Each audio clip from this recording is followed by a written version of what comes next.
de nuevo, ¿cómo están? Esperamos que todos desde el lugar en el que estén pasando por esta cuarentena que no tiene nomás para cuando terminar, lo estén pasando bien. Esta vez nos ocupa el tema porque vamos terminando ciclos escolares, va acabando un poco la pesadilla virtual, van acabando las torturas de clases a distancia, con niños que pueden ir desde primaria hasta chicos que están terminando prepa o intentando entrar a la universidad. ¿Por qué nos ocupa? Porque por supuesto esta situación nos ha puesto de frente a algo que no habríamos imaginado al principio de este ciclo escolar y que por supuesto nos sitúa en un escenario que ya se veía venir, que parecía inminente, pero que no teníamos aceptado. Angie, tú que estás súper en contacto con el tema educativo, tienes mucho que compartir al respecto. Mucho, mucho, mucho. Y un poco, bueno, gracias Mili. Al final de cuentas, lo que yo les estaba comentando ahorita es que lo que hizo el COVID fue como acelerar un proceso que se veía o que se planteaba desde hace 10 años en la educación, ¿no? O sea, generalmente la educación ha estado marcada por ciertas tendencias o por ciertas corrientes de pensamiento y se vio que hace 10 años, debido al uso de la tecnología, empezaban a surgir como muchas inquietudes y ahora tenemos un modelo como mucho más flexible. Hay como cosas que sí son muy importantes, como de entender y resaltar, ¿no? El tema, por ejemplo, de a quién se le está enseñando, eso es súper importante. ¿Por qué? Porque en la actualidad nosotros nos hemos quedado mucho con el tema de los millennials, pero los millennials ya andan en la chamba, o sea, esos Ya fueron. ya están educadísimos, ¿no? Pero poco se habla de las generaciones que siguen después de los millennials, que básicamente son dos, que es la generación Z, que la generación Z va de 1995 a 2009, o sea, son los chavos que ahorita están en secundaria y prepa, o tal vez empezando la prepa, y los de la generación alfa, que son del 2010 ahora, ¿no? Que son los chavitos que están, pues, básicamente empezando la educación primaria. ¿Por qué tenemos que encontrar o por qué tenemos que saber muy bien a quiénes les estamos enseñando? Porque estas dos generaciones, tanto la Z como la alfa, son generaciones que nacieron con el chip integrado. Y las mamás lo decimos como de WhatsApp, ¿no? De este chamaco le entiende a las máquinas. Es que no han vivido una realidad sin tecnología. O sea, nosotros como generación X sí tuvimos como Transición, ¿no? ¿no? Del antes de la tecnología y el después, y el antes del teléfono celular y el después. Estos niños, esta generación, se ha creado y se ha criado en redes. Y obviamente no les puedes pedir o no funciona que les trates de encasillar un modelo educativo pensado el siglo pasado en una realidad que no conocen, ¿no? O sea, entonces, bueno, en primera tendríamos que estar considerando que nuestros hijos o los que tenemos hijos chiquitos, pues no tenemos millennials, tal vez algunas de ustedes sí, pero los que tenemos hijos chiquitos es otra generación diferente y es una generación tecnológica, totalmente. Otra de las cosas que también tendríamos que estar considerando es que existen momentos históricos que han hecho que el hombre, que la humanidad dé saltos cuánticos, ¿no? Y todo tiene que ver con las revoluciones. La primera revolución industrial, que fue a finales del siglo XVIII, la segunda, que fue a finales del siglo XIX, la tercera, que ya es la que nos ocupa, que se dio en los últimos 30 años del siglo XX y que tenía que ver con el uso de Internet, y la que hay ahorita, que tiene que ver con la digitalización, que es diferente al uso de Internet. O sea, en el uso de Internet nosotros nos apoyábamos de Internet para generar una sociedad de información. Actualmente, al haber digitalizado ya todos los procesos, lo que estamos generando es una sociedad de conocimiento. ¿Y por qué se le llama de conocimiento? Porque tenemos que darles a estos chavos o a la gente que esté viviendo hoy las herramientas necesarias para que tengan la capacidad de discernir qué de todo este cúmulo de información que Internet nos da es válido o no es válido. Y fíjense, o sea, la verdad es que hoy se apela a que tengas la capacidad de análisis y que con ese análisis de esta información que tú dispones gracias a Internet puedas llegar a generar nuevos conocimientos. Por primera vez, la educación no se centra en los resultados, Y eso también es increíble. Nosotros vivimos a partir de los resultados, del 10 en el examen. Correteando 10, claro. Y veníamos. Hoy por hoy nosotros evaluamos la metodología. O sea, es mucho más importante para nosotros hoy que un chavito llegue a generar dentro de su proceso de pensamiento una opción para la resolución de un problema matemático, aunque el resultado no sea correcto, porque eso nos habla de generación de conocimiento y no nada más de un aprendizaje de datos que no te lleva a tener ningún tipo de experiencia educativa profunda, ¿no? Entonces, ¿cuáles son esas cosas que hoy nos están ocupando de verdad? O sea, cuando hablamos del siglo XXI, y a lo que se le está pegando muchísimo. En primera, es un aprendizaje activo. Devolvemos a la referencia de cómo eran nuestras clases, ¿se acuerdan? ¿Cómo eran nuestras Siéntate, clases? cállate, copia. ¡Cállate, no te muevas! ¿No? Repetitivo. ¿No? Hoy lo que le pides a los chavos y a los niños es que participen, y que participen no desde la pregunta que tú les haces, sino que ellos tengan la capacidad de generar un proceso de indagación propio y también de dar su respuesta propia. Y tal vez tú como docente los vas orientando y les vas diciendo sí por aquí, sí por allá, pero tiene que ser un aprendizaje activo, ya no nada más una repetición de datos. Eso y que aprendan a cuestionar, ¿no? Claro. No La segunda es que se tengan aprendizajes basados en problemas, que yo esto lo he visto muchísimo en las escuelas, pero la verdad es que pocas veces de verdad se llega a un aprendizaje aplicativo, ¿no? Generalmente tenemos como ciertos problemas que son teóricos y queremos que los chavitos lo sepan resolver. Lo que hoy se está tratando de hacer con esta educación del siglo XXI es que los chavos generen opciones reales a problemas reales, ¿sabes? O sea, para que ellos se sientan también como capaces de transformar la realidad en la que están insertos. Si tú no los haces partícipes de esa realidad, poco podemos avanzar. Entonces, hoy el aprendizaje basado en problemas es algo o sea, muy, muy importante. Les digo, esta es una tendencia aquí en México, pero pocas veces se lleva a cabo de forma correcta, porque el contexto donde se da no es real. O sea, ejemplificas o tratas de hacer que estos proyectos tengan como no una base, que no vayas a arreglarle la casita de la señora que está enfrente, que eso sería mucho mejor, porque así está entendiendo para qué sabe matemáticas y para qué sabe física. Entonces, Sorry, ¿no? Sí existe en México, pero con sus asegúnes, ¿no? Claro. Otra cosa es algo que se llama la activación cognitiva y es la generación de pensamiento. ¿Y cómo haces la generación de pensamiento? A través de ejercicios creativos. Hoy por hoy, los chavos que sobresalgan serán aquellos que puedan tener un pensamiento flexible, que puedan ser creativos y que puedan llegar a innovaciones, ¿no? Todo está súper estandarizado. Entonces, si tú no se los enseñas desde la escuela, si la creatividad no es algo que te fomenten en el colegio, te va a costar mucho trabajo. Entonces, esa es otra de las características de esta educación del siglo XXI.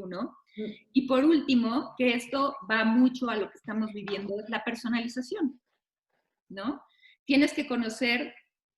Tenemos ya como una gama muy estudiada y muy aceptada acerca de las habilidades que cada uno desarrolla. Antes tenías que ser bueno en mate, todos teníamos que ser buenos en mate, y si no te iba re mal en el colegio, ¿no?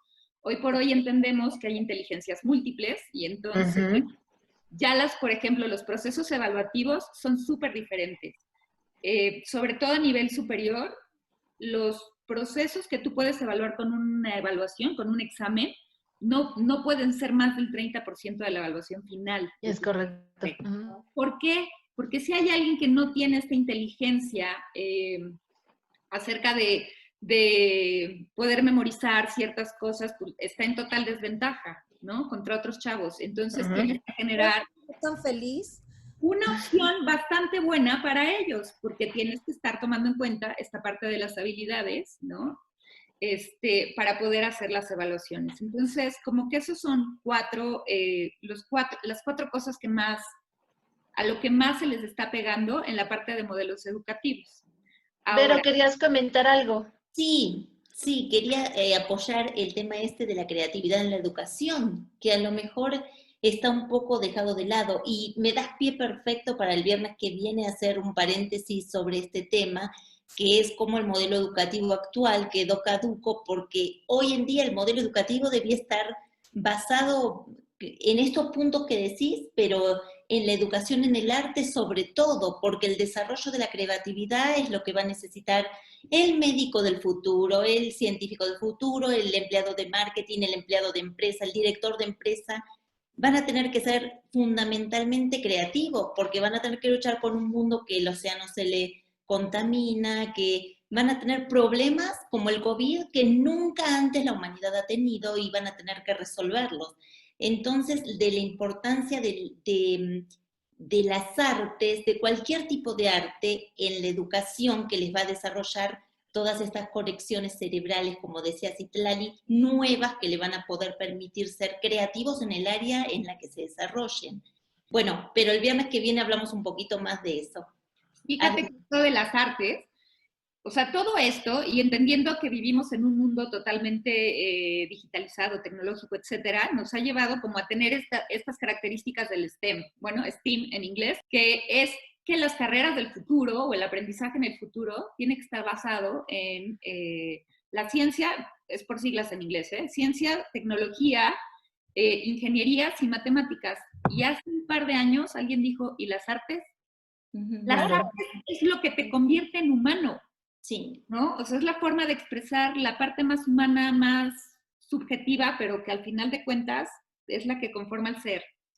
Y decidieron ya que no va a ser STEM, sino va a ser STEAM, porque ya hay arts, pero las artes que se están planteando como carreras del futuro son a través de procesos digitales. Entonces, por ejemplo, universidades de vanguardia ya están como muy enfocadas a hacer carreras que tengan que ver con procesos creativos digitales. Entonces, a mí me parece que sí estamos dejando un poco de lado la parte artística, pero bueno, por lo menos ya se está contemplando la creación del arte a través de la tecnología, ¿no? Eso me parece. Sí, sí, así tiene que ser, que sean siempre y cuando tengan el arte presente en sus vidas, ¿no? Exacto. Claro. Que, por ejemplo, hay cosas de los modelos que estamos viendo que son bastante interesantes y que ahora por esta parte del COVID se han hecho como mucho más fuertes. Una de las tendencias es que se vio que el aprendizaje significativo, o sea, el aprendizaje significativo es aquel que de verdad trasciende, o sea, no el que estudias para el examen y sales y ya se te olvidó todo, ¿no? Que es como generalmente los chavos trabajan. Operan. Exacto, tiene que estar basado en lo lúdico. Entonces, si antes no promovíamos los juegos dentro del aula, porque te distraes, güey, no estás entendiendo, hoy por hoy el gaming, el juego, es una de las cosas que más se va a dar. Y si ustedes han entrado a las plataformas que tienen sus hijos para el aprendizaje a distancia, verán que mucho del proceso educativo tiene que ver con el juego, con el que completen ciertas actividades en ciertos tiempos, que haya retos, que tengan crucigramas, porque de otra forma no pueden generar aprendizaje significativo. Y esto también les da una ventaja, porque hay un chorro y dos montones de plataformas que no usamos y no conocemos, pero que son libres, o sea, son libres de cargo, en las cuales podríamos como entretener un poco a nuestros hijos generando conocimiento, ¿no? No nada más que estén chateando o haciendo TikToks.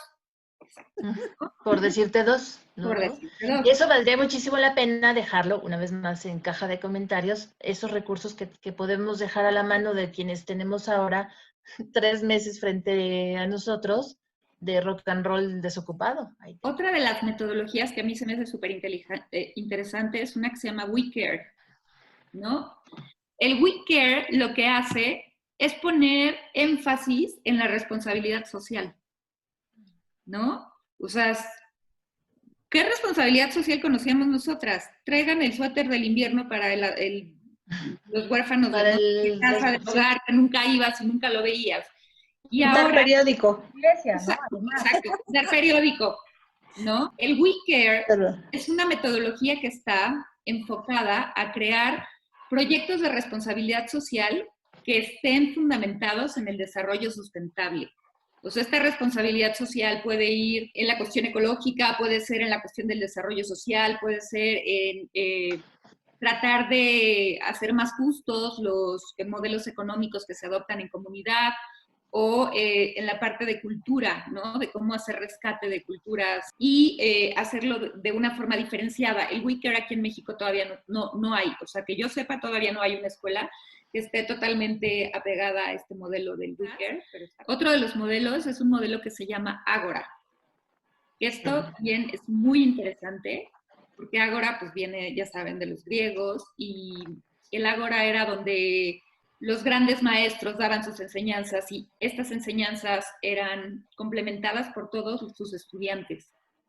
Entonces el Ágora es una propuesta de democratización del conocimiento, donde a lo largo del semestre se van haciendo los contenidos con la participación de los alumnos. O sea, tú tienes una línea y en lugar de que tengas ya todos tus subtemas como docente, los vas creando conforme al interés de tus alumnos y ellos son como parte de la cátedra, ¿no? Te ayudan a dar cátedra.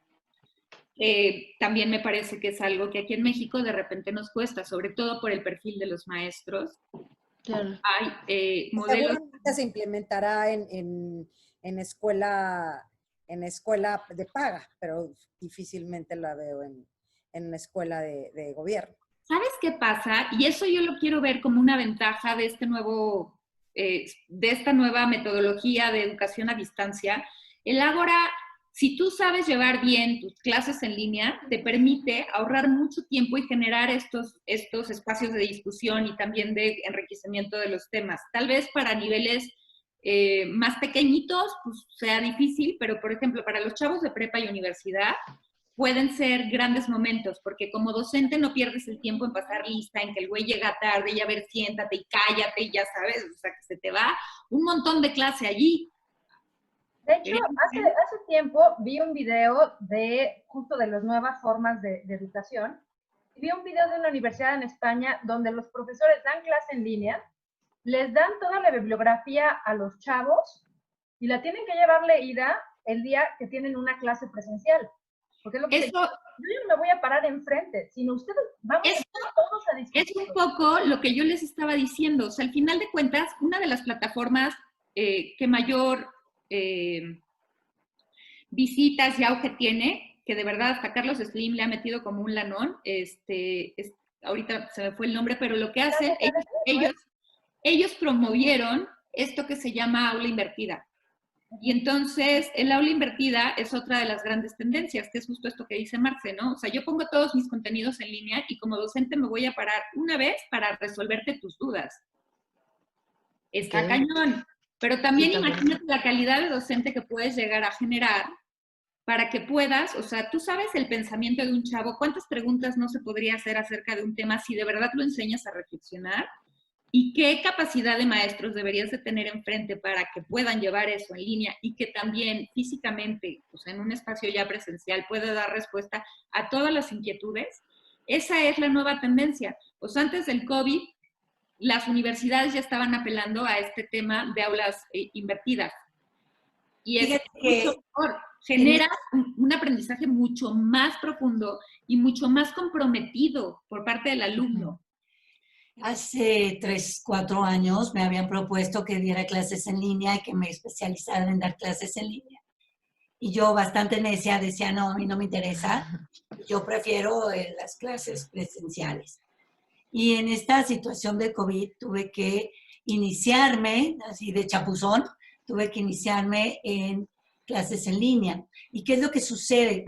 Me ha encantado, me ha fascinado dar clases en línea, de verdad, yo no sé por qué no lo hice antes, porque hay un compromiso muy cercano entre el alumno y el maestro. Y no hay esa dispersión que también tendrías en la universidad, en donde ellos pues están con los amigos y entonces llegan tarde y entonces el café y entonces aquí hay como un horario y se comprometen al horario. Y bueno, en relación a todas estas nuevas tecnologías que estabas comentando, hay unas escuelas en Japón en donde les enseñan a los niños a aprender a través de la energía, ¿no? A través de te presentan los libros y tú solamente con poner tu palma de la mano ya sabes lo que hay ahí adentro, ¿no? O el aprendizaje de lectura fotográfica en donde con el simple hecho de mover las páginas, ¿no?, a este ritmo, la información se va quedando a nivel del inconsciente. Y bueno, pues no puedo hacer eso, no lo puedo practicar en la clase. Sin embargo, lo que yo sí hago, y lo he hecho desde hace muchísimos años, pero ahora lo estoy haciendo, lo implementé a través de las clases en línea, fue hacerles una pequeña relajación antes de iniciar la clase. Claro. Esto es para ellos es muy horrible, porque ¿por qué me hace que cierre los ojos? ¿Y por qué me hace que me quede quieto? ¿Y por qué me hace que no? Pero conforme van pasando las clases, ahorita ya llevamos casi 30 clases, y ahorita les digo, cierren los ojos y de repente se quedan así. Y entran directamente a la relajación. Ahora, ¿por qué es importante este tipo de ejercicios de relajación? Porque el inconsciente está recibiendo la información. Tú puedes hacer que el alumno reciba la información a nivel inconsciente y esa información no la tienes que resolver en un examen.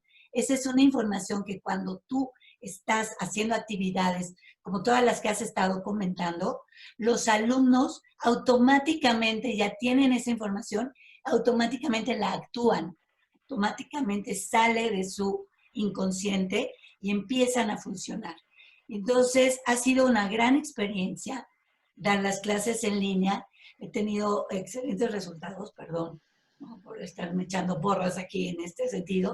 Pero yo creo que mis alumnos han estado muy contentos porque hemos utilizado precisamente los procesos metacognitivos. Como bien decías hace un segundo, hay demasiada información y ellos tienen que escoger una información que les va a ayudar y otra información que les va a estorbar. Entonces, tienen que meterse a los procesos metacognitivos que van más allá de la cognición, ¿no? Ya están aplicando todos estos conocimientos. Y entonces los temas quedan en un principio, en una agenda, pues, en una materia, pero ellos los van desarrollando y lo hacen de una manera magistral. De verdad, los alumnos responden. Cuando tú les das esta oportunidad, les sueltas la responsabilidad, ellos responden. ¿Sabes qué es como súper bueno? O sea, lo que tú estabas diciendo del mindfulness, ahorita, o sea, eso ahorita ahí como un poco que quiero llegar, porque hablando de que se están adelantando los procesos que ya se veían venir en educación hace 10 años y que tiene que ver con toda esta parte de la tecnología, yo no sé cómo sean las escuelas de sus hijos, si hay Idea Labs, o sea, si tienen algún laboratorio para que ellos hagan cosas de tecnología, no sé, ¿lo tienen? No es el caso del mío. Sí, ¿no? En la escuela de mi hija sí tienen... Los makerspace famosos. No siempre, pero sí empiezan a introducirla. Digo, a partir de tercero de primaria ya empiezan a tener, o tenían a partir de tercero de primaria clases en línea, alguna parte, desde chiquitos no. También tienen lo de meditación desde preescolar, uno. Mi hija ya los mindfulness en la escuela, y ahorita en primaria meditaban regresando del recreo, ¿no? Entonces, sí, para bajar. Ya, y también toda esta parte de la investigación en eso, sí lo tenían, bueno, sí lo tienen incluido. Yo creo que en línea muchos niños pueden aprender, y más conforme vayamos mejorando todas las técnicas y adaptándonos a ellas. A mí la parte que realmente me preocupa, por ejemplo, mi hija es hija única. ¿Qué pasa con la parte social cuando muchas de nosotras, nuestros mejores amigos, los hicimos en la escuela? Efectivamente, puedes tener algunas clases extraescolares, pero creo que el contacto pues, no siempre va a ser el mismo que estar en una escuela en la mañana. No sé ahí qué opinen, porque creo que la parte social también es una parte que nos enriquece muchísimo y que finalmente es lo que nos hace humanos.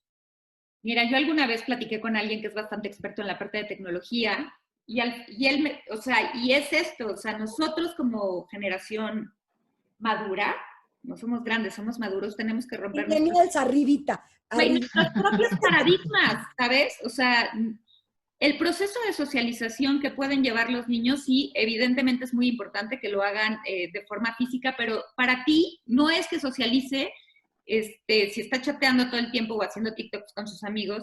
¿Qué crees? Para estas dos últimas generaciones, esos son procesos de socialización. Nosotros no lo entendemos porque a nosotros nos enseñaron que la socialización era a través del lunch y darle golpes, y tomarte el café con la amiga. Para ellos no. Sí, pero Entonces, al final sí hemos tenido que entrar porque, perdón, todas nos reunimos por Facebook. O sea, no era como que, claro, ay, nos veíamos cada... No, fue Facebook. Al final, pues todas las generaciones le estamos entrando porque no hay de otra. O sea, al final todos ya estamos en este mood y te acerca con familiares, te acerca... O sea, al final ya esto está en nuestro día a día. Entonces, yo veo, por ejemplo, a mi hijo, el chico, que yo digo, ay, pobrecito, qué fue infancia. Usted la está pasando toda mal, ¿eh? O sea, todo el día juega y lo oigo y digo, obvio, yo solita me hago como, está trabajando, trabajo en equipo, está haciendo liderazgo, porque neta los oigo todo el día interactuando y ellos no le están pasando nada mal, ¿eh? O sea, yo estoy enfocada que no puedo verlas, de abrazarlas, ¿no? Pero ellos... Pero fíjate que cuando yo sí lo veo con mi hija que tiene 7, ¿no? Sí le está pasando mal. Finalmente también de repente jugaban en el recreo, corrían, se perseguían. O sea, todavía había mucho de este juego, no es la parte virtual. Y aunque sí ha tenido contacto virtuales con sus amiguitas, sí es algo muy distinto y de verdad ella sí lo ha resentido mucho. A mí, esa es la parte que me preocupa de que este confinamiento va para largo. No el aprendizaje, sé que lo yo va la a... verdad que no puedo hablar mucho de eso porque yo no soy doctora, pero lo que les estaba diciendo, o sea, al final de cuentas sí se prevé que el confinamiento dure mucho, o sea, mucho más de lo que yo creo que nos gustaría que durara. Y entonces tienes que generar espacios de socialización con su sana distancia y tomando precauciones, pero es momento de que los niños salgan. O sea, un niño no puede vivir en 4 paredes, o sea, no hay manera. Y si tú de verdad eres muy precavida, puede ser que sus posibilidades de contagio por jugar con 2, 3, 4 amiguitas sean muy bajas, comparado con lo que serían si van a la escuela. Y, Claro. Y el daño, o sea, no daño, sino más bien como que el beneficio que podrían tener a nivel sentimental e intelectual es importante. Entonces, yo creo que todas las mamás que han vivido de la lámpara, o sea, es momento de que se relajen un poco. O sea, tampoco se van a ir con los niños a Six Flags, ¿no? Pero sí es posible que tengan convivencias controladas y será muy sano. Y no nada más para los niños, yo creo que también para las mamás, ¿no? Bueno. Sí, yo creo que hay que dejar de preocuparnos un poco por esta cuestión social y entender que las nuevas tecnologías están abriendo otros espacios y otras dimensiones mentales y para los niños, ¿no? Yo tengo hijos millennials y verdaderamente mis hijos millennials, ambos son impresionantes en cuestiones tecnológicas. Yo lo único que, perdón, como que quería sí aclarar es que lo estamos viviendo muy fuerte porque nos tocó de madrazo.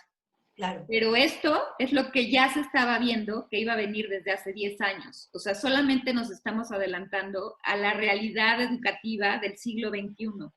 O sea, nosotros nacimos en el 20 y vamos a vivir en el 21. Nuestros chavitos van a ser la primera generación que va a llegar en el siglo 22. Y ustedes saben cómo va a ser el siglo 22 cuando ya tenemos un robot que tiene una nacionalidad, o sea, que es saudí, que tiene una nacionalidad. O sea, nos hemos puesto a ver la tecnología como la computadora o el Zoom que estoy usando ahorita, cuando hay inteligencia artificial que te quieres morir, ¿no? Entonces, dejémoslos libres, o sea, dejemos que este aprendizaje o que esto que nos tocó vivir como la pandemia sea su laboratorio de lo que será su educación futura. Porque si tienes una hija de 7 años, Marce, ¿cómo crees que va a ser su universidad en 15 años? O sea, el tema va a ser totalmente digital, ¿no? A mí me parece como muy importante, hay algo que se está viendo mucho con los millennials, que es, hay una falta de habilidades que se pueden también ahorita generar en casa y que pueden ser bastante importantes, ¿no? Ya se tienen como contempladas para estas nuevas generaciones, que es algo que se les llama soft skills, que no sé si lo han oído, pero todas las sí, claro. son las habilidades. Y cuando hablamos de habilidades, son habilidades básicas, porque la gente dice, puta, habilidades pintar. No, güey, o sea, habilidades básicas, hablar. Los chavos hoy no saben hablar, escribir. O sea, se han acostumbrado tanto a escribir aquí que no saben escribir, ¿no? Ese es un tema bien importante. Trabajar en equipo. Ahorita, si se fijan en las plataformas de sus hijos, la mayor parte de los trabajos que les han dejado tienen que ser en equipo, y ahora sí es trabajas o no trabajas. O sea, yo como maestra estoy viendo si de verdad el equipo tal está trabajando en el momento que yo estoy virtualmente observándolos, ¿no? No como antes, tenías al güey que se hacía güey y que no hacía nada, pero tenía el equipo más fregón y sacaba 10 y no aprendía nada, ¿no? Entonces, no lo vean desde lo malo. Estamos dando un salto cuántico en la cuestión educativa, nos estamos acelerando un proceso que se veía venir, pero esto no es la realidad del COVID, esto es la realidad de la educación para el siglo XXI. Nos guste o no nos guste. Hablamos muchísimo del modelo finlandés y de por qué es el mejor del mundo. ¿Qué creen? Está basado en aulas inversas, que ya les expliqué qué es. Está basado en la cuestión de tecnología. Está basado en el altísimo reconocimiento hacia el maestro. Está basado en la libertad de contenido. Y está basado en estos procesos de mindfulness, que yo al principio también como que no era como muy creyente del tema, pero al final los procesos de mindfulness que estaba diciendo Citlali, es que al enseñarle a un alumno a pensar en el aquí y en el ahora, hace que cuando esté en clase, esté en el aquí y en el ahora, y no esté pensando que tiene que mandarle el WhatsApp a la novia, o que flojera, o ya tengo hambre. Y es, por ejemplo, en una de las escuelas donde yo trabajo, una asignatura. O sea, una asignatura, mindfulness, enseñar a nuestros hijos a estar presentes en el aquí y en el ahora. Entonces, no hay que apanicarnos, esto va a tardar, seguramente vamos a acabar este año escolar de la forma en la que hemos estado viviéndolo, pero piensen que nos estamos preparando para la realidad de la educación del siglo XXI, hacia allá íbamos, que México no ha entrado. Ya les dije, hay 1000 paradigmas, o sea, la gente que controla la educación en México, de repente no son educadores, de repente muchos son de generaciones muy mayores, ¿no? A veces ni siquiera de la nuestra, sino una arriba de la nuestra. Y la parte tecnológica la ven como les da miedo y entonces no la quieren asumir. Es el gran enemigo, ¿no? Claro, o sea... Se ha dicho, ¿no? A nosotros nos toca desaprender para volver a aprender con esto nuevo y no estarnos peleando, porque no hay vuelta atrás. O sea, tenemos que entrarle a todas estas cuestiones nuevas y hay que cambiar desde acá el chip. Claro, hay que reaprender con nuestros hijos. Chío, querías comentar. Sí, que además estás preparando a los chicos para la empresa del futuro. O sea, Sí, como, pues, claro. como experiencia, hace 10 años justamente, Angie, en la empresa donde yo trabajaba, nos dimos cuenta de esa disociación tan grande que había entre las habilidades para resolver un problema y la parte teórica que se estaba dando en las carreras en las universidades. O sea, el niño salía con mención honorífica de promedio, pero lo ponías ante un problema real en una empresa, en una situación de reside, y se quedaban paralizados. Y además querían salir ganando la fortuna porque habían salido de la X universidad de renombre, y nada más por eso tener un sueldo increíble, aunque no supieran resolver nada.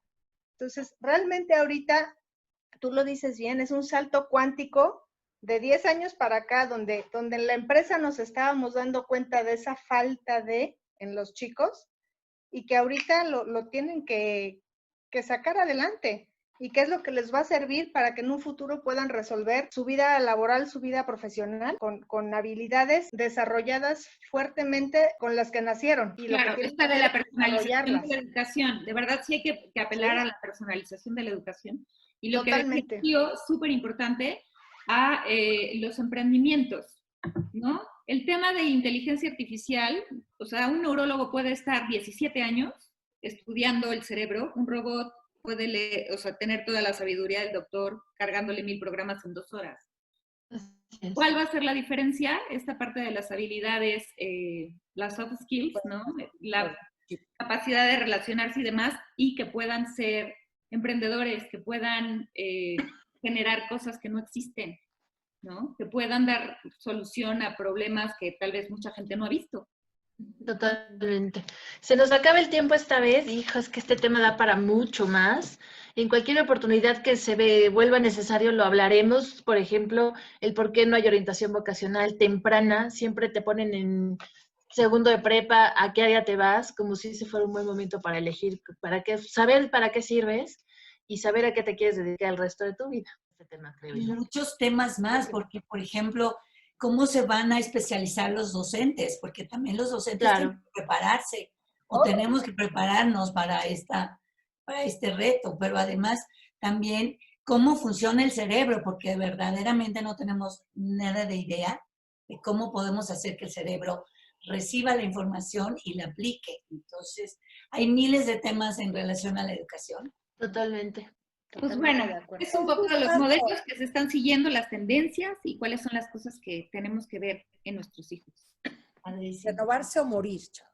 Sí. No olviden tomar nota para quien nos ve de todas aquellas alternativas que puedan ser útiles para este tiempo de vacaciones, sobre todo de niños de primaria, secundaria para abajo, que nos vamos a enloquecer los papás viendo en qué ocupar a las criaturas. Dejaremos opciones sabrosas, valiosas, que puedan ejecutar en casa y no enloquecer para de aquí a octubre. ¿Será? Que estamos de vuelta, quizá de manera presencial en los colegios, ¿no? De hecho, hay muchas herramientas ahorita de la gente que hacía campamentos. Activamente, ahorita están dando soluciones a distancia, casa, a distancia, con muchas actividades muy dinámicas y de las cuales podrían sacar muy buen provecho ahorita en esas vacaciones. Pues con esa promesa nos vamos, con dejar información valiosa y con encontrarnos la próxima vez. Las abrazo con cariño. Gracias, saludos. Bye.